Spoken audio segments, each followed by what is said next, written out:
This is the best dressed man ever, at least according to Esquire. As a master of sprezzatura, Gianni Agnelli's many style eccentricities include wearing a watch over his shirt cuff, boots with suits, moccasins with suits, an off-centered tie, a back tie blade that's longer than the front, and leaving his collar tip unbuttoned. Now, unless you're like Agnelli, that is, you're a billionaire industrialist, owner of Juventus and the principal shareholder of Fiat, in which case, please donate to my Patreon, you probably shouldn't imitate his sprezzatura tendencies. But if there's one piece of underrated, stylish piece of clothing that Agnelli wore that you too can incorporate into your wardrobe starting today, it's the Popover shirt. The year was 1962. Casually strolling along the Amalfi Coast with Jackie Kennedy, Agnelli wore a popover made by legendary shirt maker Gianni.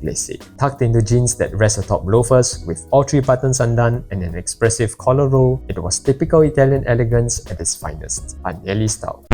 But hold up, if you're wondering what's the difference between a popover and a polo shirt, as always, it's all in the details. Polo shirts are often made from knitted, cotton-picked fabrics with ribbed cuffs and collars, while popover shirts are made from woven fabrics, often cotton or linen with shirt-like cuffs and collars. You can even find them in short sleeves, but long sleeves are certainly more sartorial. In terms of formality, I'd put them in the same category as casual shirts like OCBDs, meaning they straddle the line between the dress shirt and the polo shirt. Now, despite the popover being worn by the avocado himself, it was never adopted by the masses. That is, unless you go back to the 1800s, a time when most dress shirts did not have a fully buttoned front. In other words, what you call a dress shirt then was essentially a popover. It was only in 1871 that Brown, Davis & Co., a London-based shirt maker, patented the first ever shirt that could be buttoned all the way down. Finally, the modern dress shirt was born.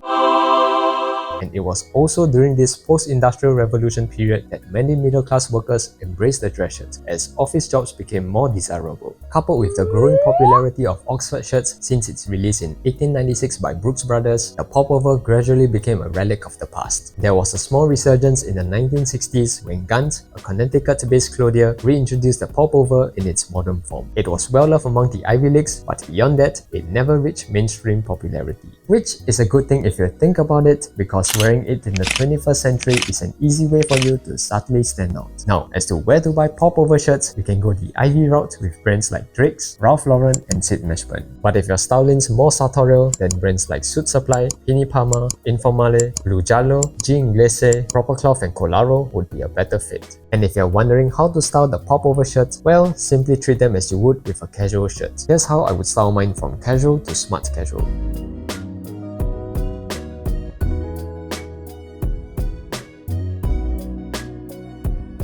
And if you've made it this far, you'll probably want more sartorial content, so go check out this video. Until next time, stay subtle.